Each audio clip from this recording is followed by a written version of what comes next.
வயலோ வயலோ வயலோ செழிக்க வாழ்வு தந்தானே, வயலோ வாழ்வு தந்தானே. அட பொன்னா விளையோ பூமிக்கு நல்ல விவரம் தந்தானே, உழவனின் உறவா வந்தானே.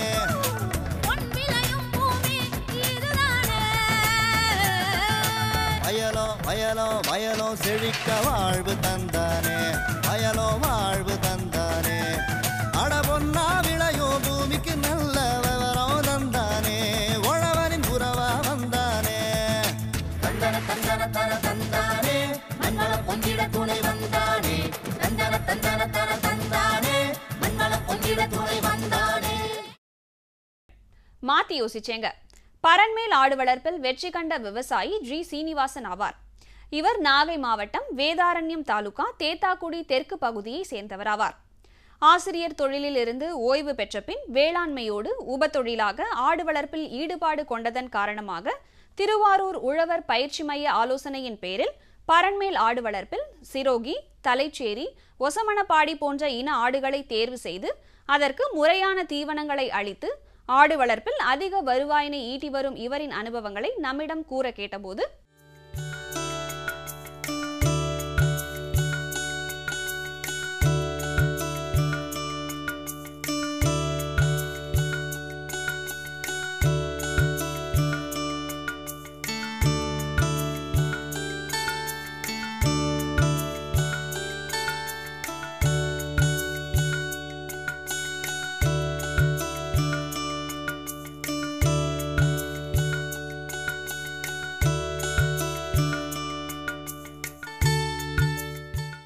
ஆசிரியர் தொழிலை மேற்கொண்டிருந்தேன். நான் வந்து விஆர்எஸ் கொடுத்தது பின்னால் கார்த்திகை சாவடி பண்ணி அதன் மில்லுக்கு கொடுத்துருந்தேன். அதுக்கு பின்னால் நான் எக்ஸ்டென்சிவாக தமிழ்நாட்டில் டூர் பண்ணும்பொழுது இந்த ஆடு வளர்ப்பில் ஒரு லைக்கிங் இருந்தது.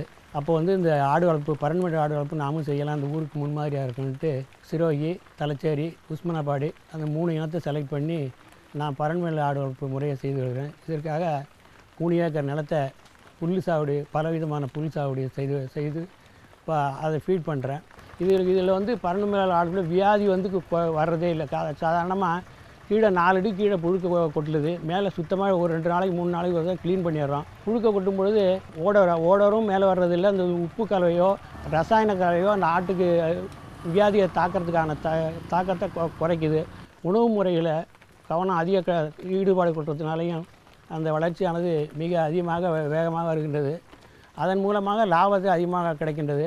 தீவன முறை வந்து மிகவும் எளிதான தீவன முறை. லோக்கலில் கிடைக்கிற மரத்தழைகளும் புல்லுகளையும் நம்ம எடுத்துக்கிறோம். அதுக்குன்னு ஒரு 2 ஏக்கர் பயிர் பண்ணோம்னா ஒரு 5-6 புல் வகை இருக்குது. அந்த புல் வகையை அறுத்து காலையில் போடுறது. அப்புறம் வந்து புண்ணாக்கு தண்ணி, அதாவது தேங்காய் புண்ணாக்கு, எள்ளு புண்ணாக்கு, இன்னும் கடலை புண்ணாக்கு, இந்த மாதிரி தண்ணி வைக்கிறது. அப்புறம் முக்கியமான ஒன்று என்னென்னா உலர் தீவனம், அடர் தீவனம் வைக்கிறது. இது மாதிரி ஒரு நாளைக்கு 5 வேளை உணவு கொடுக்கும் பொழுது அதுக்கு தேவையான உணவு கிடையாது.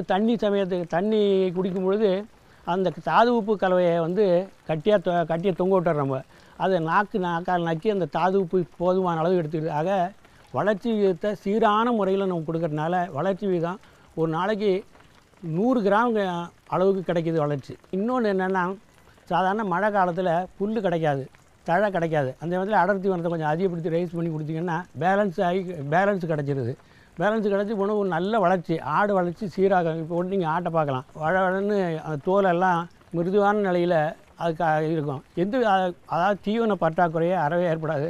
ஒரு 50 ஆடு வளர்த்தா சாதாரண முறையில் ஒரு 50 குட்டி நிச்சயம். 50 குட்டி நிச்சயங்கும்போது 5735 3 லட்சம், 5740 4 லட்சம் கிடைக்கும். 4 லட்சத்தில் எப்படி தான் எட்டி பிடிச்சா கூட 2 லட்சம் நம்ம செலவழிக்க முடியாது. 2 லட்சம் பக்காவாக கிடைக்கும். 50 ஆடு 100 ஆடுன்னு 4 லட்சம் கிடைக்கும். அதான் நல்ல மிச்சம் கிடைக்கிறது. விவசாயி ஜி சீனிவாசன் அவர்களை 09345252727 என்ற கைபேசி எண்ணில் தொடர்பு கொள்ளலாம். வேளாண்மையில் உழவர் பெருமக்களுக்கு இயற்கை சீற்றங்கள், ஆள் பற்றாக்குறை போன்ற இடர்பாடுகளை கடந்து வேளாண்மை தொழிலை மேற்கொண்டாலும் அவர்களது பொருளாதார இழப்பினை ஏற்படுத்துவது ஏழைகளாகும். இதனை ஒழிக்க உழவியல் முறையில் வரப்புகளின் அளவுகளை குறைத்தல், வரப்புகளின் ஓரங்களில் சப்பாத்தி கள்ளிகளை வளர்த்தல், கிட்டி வைத்து பிடித்தல், ஆந்தை பந்தம் வைத்தல், புகை போட்டு பிடித்தல் போன்ற முறைகளின் மூலமாக எலிகளை ஒழிக்கலாம். இது குறித்து மேலும் விளக்கம் தருகிறார் திருவாரூர் மாவட்டம் நீடாமங்கலம் வேளாண்மை அறிவியல் நிலைய பண்ணை மேலாளர் துரை நக்கீரன் அவர்கள்.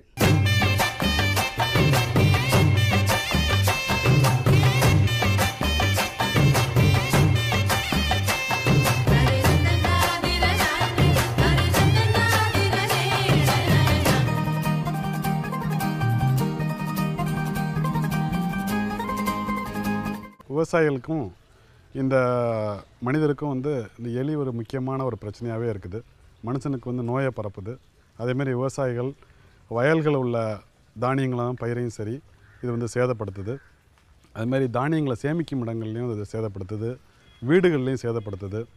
பொதுவாக நம்ம நாட்டில் 400 கோடிக்கு மேலே எலியோட எண்ணிக்கை இருக்குதுன்னு சொல்கிறாங்க. இதோட சேத மதிப்பு பார்த்திங்கன்னா நம்முடைய தானிய உற்பத்தியில் 10% இந்த சேத உற்பத்தியை பண்ணுது அப்படின்னு சொல்லி கணக்கு போட்டிருக்காங்க. நம்ம நாட்டில் ஒவ்வொரு வருஷமும் 2500 கோடி ரூபா எலியினால் இழப்பு ஏற்படுது. இதை நம்ம கண்டிப்பாக இதுக்கான முயற்சியை எடுக்கணும். தனிப்பட்ட முறையில் ஒரு விவசாயி எடுக்கும்போது அந்தளவு பலன் கிடைக்கிறதில்ல. எல்லாரும் சேர்ந்து செய்யும்போது தான் இதுக்கு பலன் கிடைக்கும். இதோட பல் அமைப்பு பார்த்திங்கன்னா சீக்கிரமே வளரக்கூடியது. அதனால் எதையாவது கராண்டிக்கிட்டே இருக்கும், அதுக்கு கடிச்சிக்கிட்டே இருக்கும். அதேமாதிரி பார்த்திங்கன்னா எலியோட நிறைய ரகங்கள் இருந்தால் கூட வரப்பெளி, சுண்டலி, வயலெளி, பெரிச்சாளி, இது மாதிரி நிறையா வகைகள் சொல்லலாம். எலியை பொறுத்தளவு நிறையா வகைகள் சொல்லலாம். இது ஒன்றுமே பார்த்திங்கன்னா 40 நாளைக்கு ஒரு குட்டி போடக்கூடிய ஒரு தன்மை உள்ளது. ஒவ்வொரு தடவையும் குட்டி போடும்போது 5லேருந்து 15 குட்டிகள் வரைக்கும் போடும். அதனால் இதை நம்ம சீக்கிரம் பேக விடாமல் நம்ம தடுக்கணும். அதேமாதிரி வயலை பொறுத்தளவு பார்த்திங்கன்னா சில உளவியல் முறைகள் நம்மளே கடைபிடிச்சோம்னா இந்த எலியை நம்ம கண்ட்ரோல் பண்ணலாம். வரப்பு பெருசாக இருக்கிறத குறைச்சிடணும். ஒவ்வொரு தடவையும் ஒவ்வொரு வருஷமும் விவசாயிகள் தன்னுடைய வரப்பை உடைச்சி சின்னதாக்கணும். அதுதான் மிக முக்கியமான ஒன்று. அதேமாரி வயலில் பார்த்திங்கன்னா வரப்பில் வயலில் இல்லைலாம் நிறைய புதராக களை செடிகள்லாம் இருக்கும், புதர் இருக்கும். இதெல்லாம் அப்பப்போ அகற்றிட்டு ரொம்ப க்ளீனாக வச்சுருந்தோம் அப்படின்னா இந்த எலி வர்றதோட வாய்ப்பு குறையும். அதுமாரி வயலுக்கு ஓரம் இந்த வைக்கோல் போர் போடுறோம் அப்படின்னா அந்த வைக்கோல் போரை வயலுக்கு ஓரத்தில் போட்டோம்னா அது அழகாக எலி போய் உள்ளே உட்காந்துக்கும், நிறைய இனப்பெருக்கம் பண்ணும். இந்த மாதிரியெல்லாம் செய்யும்போது அதை அவாய்ட் பண்ணிக்கலாம். அந்த போர் போடாமல் இருக்கிறது அவாய்ட் பண்ணலாம். அதுமாரி தலைச்சத்து வயலுக்கு கொடுக்கும்போது நிறையா கொடுத்துட்டோம்னா பயிர் மூடிக்கும்.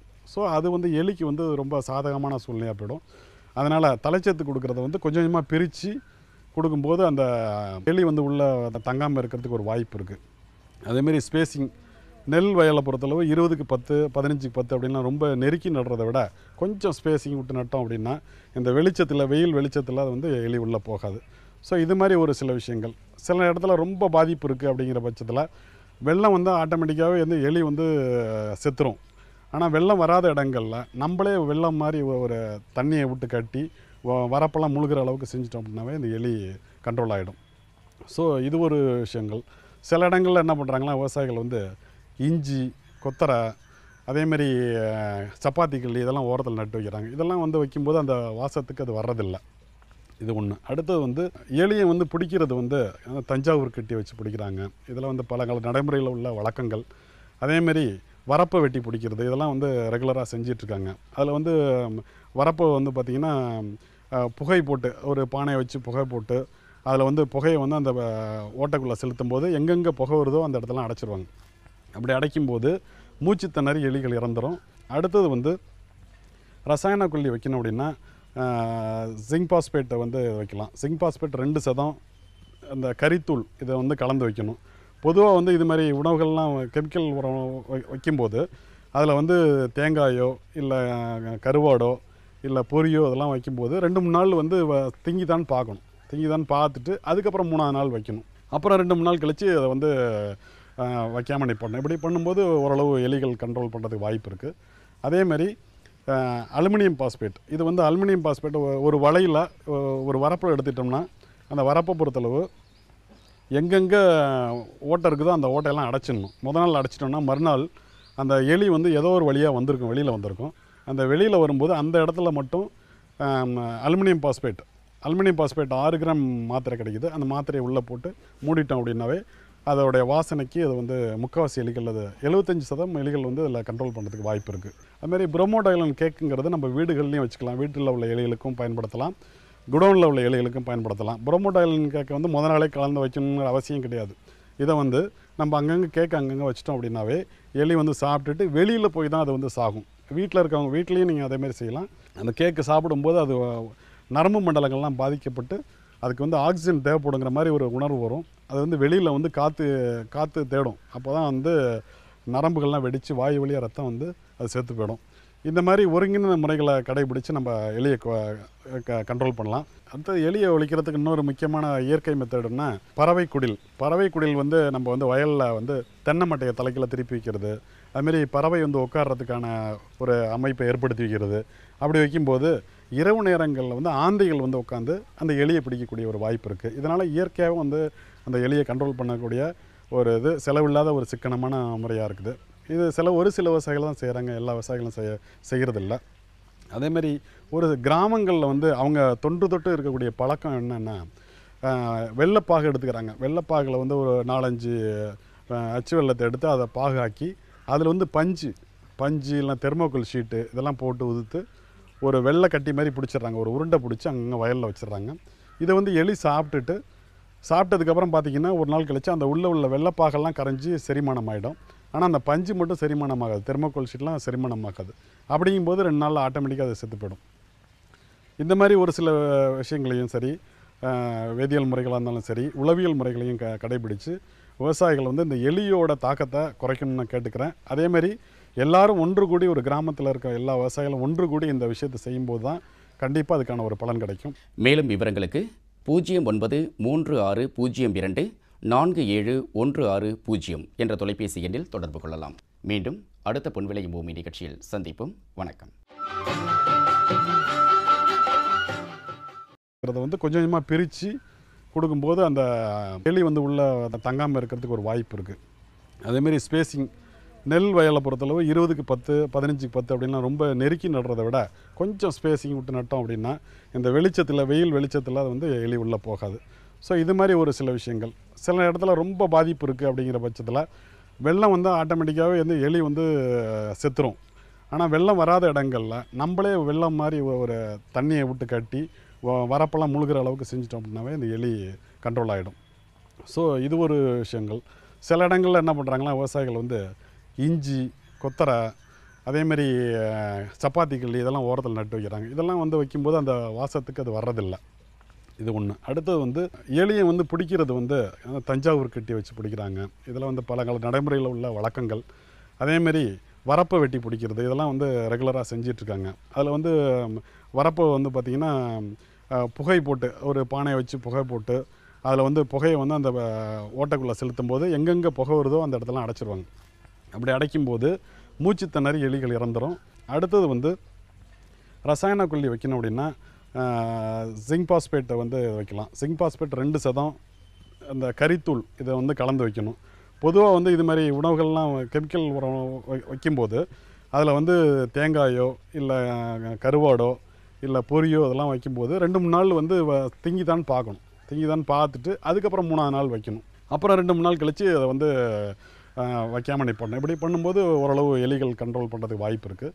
அதேமாதிரி அலுமினியம் பாஸ்பேட், இது வந்து அலுமினியம் பாஸ்பேட் ஒரு வலையில் ஒரு வரப்பை எடுத்துட்டோம்னா அந்த வரப்பை பொறுத்தளவு எங்கெங்கே ஓட்டை இருக்குதோ அந்த ஓட்டையெல்லாம் அடைச்சிடணும். நாள் அடைச்சிட்டோம்னா மறுநாள் அந்த எலி வந்து ஏதோ ஒரு வழியாக வெளியில் வந்திருக்கும். அந்த வெளியில் வரும்போது அதேமாரி விவசாயிகள் வயல்களில் உள்ள தானியங்களும் பயிரையும் சரி இது வந்து சேதப்படுத்துது. அதுமாதிரி தானியங்களை சேமிக்கும் இடங்கள்லையும் இது சேதப்படுத்துது, வீடுகள்லையும் சேதப்படுத்துது. பொதுவாக வந்து நம்ம நாட்டில் 400 கோடிக்கு மேலே எலியோட எண்ணிக்கை இருக்குதுன்னு சொல்கிறாங்க. இதோட சேத மதிப்பு பார்த்திங்கன்னா நம்முடைய தானிய உற்பத்தியில் 10% வந்து இந்த சேத உற்பத்தியை வந்து பண்ணுது அப்படின்னு சொல்லி கணக்கு போட்டிருக்காங்க. நம்ம நாட்டில் ஒவ்வொரு வருஷமும் 2500 கோடி ரூபா வந்து எலியினால் இழப்பு ஏற்படுது. இதை வந்து நம்ம கண்டிப்பாக வந்து இதுக்கான முயற்சியை வந்து எடுக்கணும். தனிப்பட்ட முறையில் ஒரு விவசாயி எடுக்கும்போது அந்தளவு பலன் கிடைக்கிறதில்ல. எல்லாரும் சேர்ந்து செய்யும்போது தான் இதுக்கு பலன் கிடைக்கும். இதோட பல் அமைப்பு பார்த்திங்கன்னா சீக்கிரமே வளரக்கூடியது. அதனால் எதையாவது கராண்டிக்கிட்டே இருக்கும், அதுக்கு கடிச்சிக்கிட்டே இருக்கும். அதேமாதிரி பார்த்திங்கன்னா எலியோட நிறைய ரகங்கள் இருந்தால் கூட வரப்பெளி, சுண்டலி, வயலெலி, பெரிச்சாளி இது மாதிரி நிறையா வகைகள் சொல்லலாம். எலியை பொறுத்தளவு நிறையா வகைகள் சொல்லலாம். இது ஒன்றுமே பார்த்திங்கன்னா 40 நாளைக்கு ஒருக்க ஒரு குட்டி போடக்கூடிய ஒரு தன்மை உள்ளது. ஒவ்வொரு தடவையும் குட்டி போடும்போது 5லேருந்து 15 குட்டிகள் வந்து வரைக்கும் போடும். அதனால் இதை வந்து நம்ம வந்து சீக்கிரம் பேக விடாமல் நம்ம தடுக்கணும். அதேமாதிரி வயலை பொறுத்தளவு பார்த்திங்கன்னா சில உளவியல் முறைகள் நம்மளே கடைபிடிச்சோம்னா இந்த எலியை வந்து நம்ம கண்ட்ரோல் பண்ணலாம். வரப்பு வந்து பெருசாக இருக்கிறத வந்து குறைச்சிடணும். ஒவ்வொரு தடவையும் ஒவ்வொரு வருஷமும் விவசாயிகள் தன்னுடைய வரப்பை உடைச்சி சின்னதாக்கணும். அதுதான் மிக முக்கியமான ஒன்று. அதேமாரி வயலில் வந்து பார்த்திங்கன்னா வரப்பில் வயலில் இல்லைலாம் வந்து நிறைய புதராக வந்து களை செடிகள்லாம் இருக்கும், புதர் இருக்கும். இதெல்லாம் அப்பப்போ அகற்றிட்டு ரொம்ப க்ளீனாக வச்சுருந்தோம் அப்படின்னா இந்த எலி வர்றதோட வாய்ப்பு குறையும். அதுமாரி வயலுக்கு ஓரம் இந்த வைக்கோல் போர் போடுறோம் அப்படின்னா அந்த வைக்கோல் போரை வந்து வயலுக்கு ஓரத்தில் போட்டோம்னா அது அழகாக எலி போய் உள்ளே உட்காந்துக்கும், நிறைய இனப்பெருக்கம் பண்ணும். இந்த மாதிரியெல்லாம் செய்யும்போது அதை அவாய்ட் பண்ணிக்கலாம். அந்த போர் போடாமல் இருக்கிறது அவாய்ட் பண்ணலாம். அதுமாரி தலைச்சத்து வயலுக்கு கொடுக்கும்போது நிறையா கொடுத்துட்டோம்னா பயிர் வந்து மூடிக்கும். ஸோ அது வந்து எலிக்கு வந்து ரொம்ப சாதகமான சூழ்நிலையாக போயிடும். அதனால் தலைச்சத்து கொடுக்க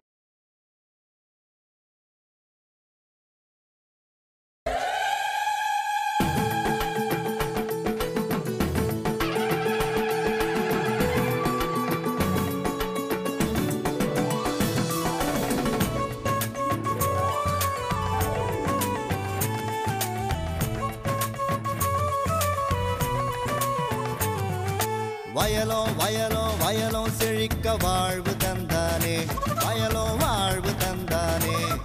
அட பொன்னா விளையோ பூமிக்கு நல்ல விவரம் தந்தானே, உழவனின் உறவா வந்தானே.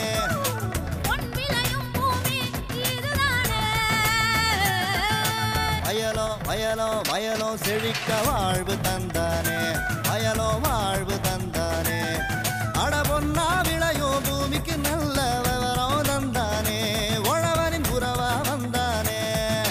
தந்தன தந்தன தன தந்தானே, மண்வள பொங்கிட துணை வந்தானே. தந்தன தந்தன தன தந்தானே, மண்வள பொங்கிட துணை வந்தானே. மாத்தி யோசிச்சேங்க. பரன்மேல் ஆடு வளர்ப்பில் வெற்றி கண்ட விவசாயி ஜி சீனிவாசன் ஆவார். இவர் நாகை மாவட்டம் வேதாரண்யம் தாலுகா தேத்தாக்குடி தெற்கு பகுதியை சேர்ந்தவராவார்.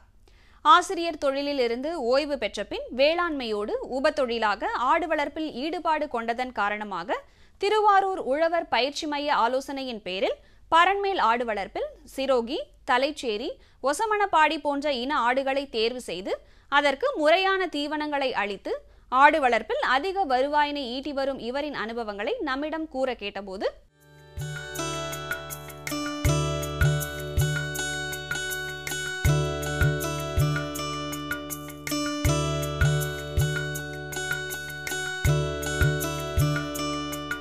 ஆக வளர்ச்சி விகிதத்தை சீரான முறையில் நம்ம கொடுக்கறதுனால வளர்ச்சி விகிதம் ஒரு நாளைக்கு 100 கிராம் அளவுக்கு கிடைக்கிது வளர்ச்சி. இன்னொன்று என்னென்னா, சாதாரண மழை காலத்தில் புல் கிடைக்காது, தழை கிடைக்காது. அந்த நேரத்தில் அடர்த்தி வனத்தை கொஞ்சம் அதிகப்படுத்தி ரைஸ் பண்ணி கொடுத்தீங்கன்னா பேலன்ஸ் கிடச்சிருது. பேலன்ஸ் கிடச்சி போனால் ஒரு நல்ல வளர்ச்சி, ஆடு வளர்ச்சி சீராக. இப்போ ஒன்று நீங்கள் ஆட்டை பார்க்கலாம், வளன்னு அந்த தோலெல்லாம் மிருதுவான நிலையில் அதுக்கு இருக்கும். அதாவது தீவன பற்றாக்குறையே அறவே ஏற்படாது. ஒரு 50 ஆடு வளர்த்தா சாதாரண முறையில் ஒரு 50 குட்டி நிச்சயம். 50 குட்டி நிச்சயங்கும்போது 5735 3 லட்சம், 5740 4 லட்சம் கிடைக்கும். 4 லட்சத்தில் எப்படி தான் எட்டி பிடிச்சா கூட 2 லட்சம் நம்ம செலவழிக்க முடியாது. 2 லட்சம் பக்காவாக கிடைக்கும். 50 ஆடு 100 ஆடுன்னு 4 லட்சம் கிடைக்கும். அதான் நல்ல மிச்சம் கிடைக்கிறது. விவசாயி ஜி சீனிவாசன் அவர்களை 09345252727 என்ற கைபேசி எண்ணில் தொடர்பு கொள்ளலாம். வேளாண்மையில் உழவர் பெருமக்களுக்கு இயற்கை சீற்றங்கள், ஆள் பற்றாக்குறை போன்ற இடர்பாடுகளை கடந்து வேளாண்மை தொழிலை மேற்கொண்டாலும் அவர்களது பொருளாதார இழப்பினை ஏற்படுத்துவது ஏழைகளாகும். இதனை ஒழிக்க உழவியல் முறையில் வரப்புகளின் அளவுகளை குறைத்தல், வரப்புகளின் ஓரங்களில் சப்பாத்தி கள்ளிகளை வளர்த்தல், கிட்டி வைத்து பிடித்தல், ஆந்தை பந்தம் வைத்தல், புகை போட்டு பிடித்தல் போன்ற முறைகளின் மூலமாக எலிகளை ஒழிக்கலாம். இது குறித்து மேலும் விளக்கம் தருகிறார் திருவாரூர் மாவட்டம் நீடாமங்கலம் வேளாண்மை அறிவியல் நிலைய பண்ணை மேலாளர் துரை நக்கீரன் அவர்கள்.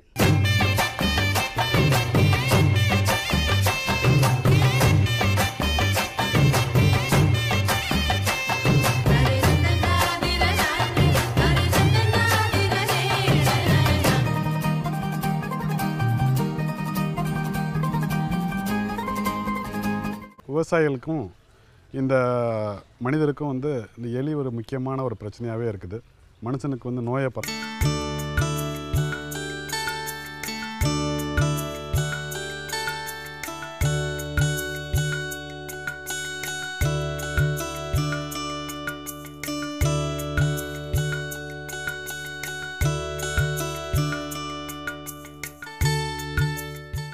ஆசிரியர் தொழிலை மேற்கொண்டிருந்தேன். நான் வந்து விஆர்எஸ் கொடுத்தது பின்னால் கார்த்திகை சாவடி பண்ணி அதன் மில்லுக்கு கொடுத்துருந்தேன். அதுக்கு பின்னால் நான் எக்ஸ்டென்சிவாக தமிழ்நாட்டில் டூர் பண்ணும்பொழுது இந்த ஆடு வளர்ப்பில் ஒரு லைக்கிங் இருந்தது. அப்போ வந்து இந்த ஆடு வளர்ப்பு பரண்மேடு ஆடு வளர்ப்பு நாமும் செய்யலாம், அந்த ஊருக்கு முன்மாதிரியாக இருக்குன்ட்டு சிரோகி, தலச்சேரி, உஸ்மனாபாடி அந்த 3 இனத்தை செலக்ட் பண்ணி நான் பரண்மேடு ஆடு வளர்ப்பு முறையை செய்து வருகிறேன். இதற்காக 3 ஏக்கர் நிலத்தை புல் சாவடி, பலவிதமான புல் சாவடி செய்து இப்போ அதை ஃபீட் பண்ணுறேன். இதில் வந்து பரண்மேடு ஆடுகளில் வியாதி வந்து வர்றதே இல்லை. சாதாரணமாக கீழே 4 அடி கீழே புழுக்க கொட்டுலுது, மேலே சுத்தமாக ஒரு 2 நாளைக்கு 3 நாளைக்கு ஒரு க்ளீன் பண்ணிடுறோம். புழுக்க கொட்டும் பொழுது ஓடரும் மேலே வர்றதில்லை. அந்த உப்பு கலவையோ ரசாயன கலவையோ அந்த ஆட்டுக்கு வியாதியை தாக்கிறதுக்கான தாக்கத்தை குறைக்குது. உணவு முறையில் கவனம் அதிக ஈடுபாடு கொட்டுறதுனாலையும் அந்த வளர்ச்சியானது மிக அதிகமாக வேகமாக வருகின்றது. அதன் மூலமாக லாபத்தை அதிகமாக கிடைக்கின்றது. தீவன முறை வந்து மிகவும் எளிதான தீவன முறை. லோக்கலில் கிடைக்கிற மரத்தழைகளும் புல்லுகளையும் நம்ம எடுத்துக்கிறோம். அதுக்குன்னு ஒரு 2 ஏக்கர் பயிர் பண்ணோம்னா ஒரு 5-6 புல் வகை இருக்குது. அந்த புல் வகையை அறுத்து காலையில் போடுறது. அப்புறம் வந்து புண்ணாக்கு தண்ணி, ஏதாவது தேங்காய் புண்ணாக்கு, எள்ளு புண்ணாக்கு, இன்னும் கடலை புண்ணாக்கு, இந்த மாதிரி தண்ணி வைக்கிறது. அப்புறம் முக்கியமான உணவு என்னென்னா உலர் தீவனம், அடர் தீவனம் வைக்கிறது. இது மாதிரி ஒரு நாளைக்கு 5 வேளை உணவு கொடுக்கும் பொழுது அதுக்கு தேவையான உணவு கிடையாது. தண்ணி குடிக்கும் பொழுது அந்த தாது உப்பு கலவையை வந்து கட்டியாக தொங்க விட்டுறோம். நம்ம அதை நாக்கால் நக்கி அந்த தாது உப்பு போதுமான அளவு எடுத்துக்கிட்டு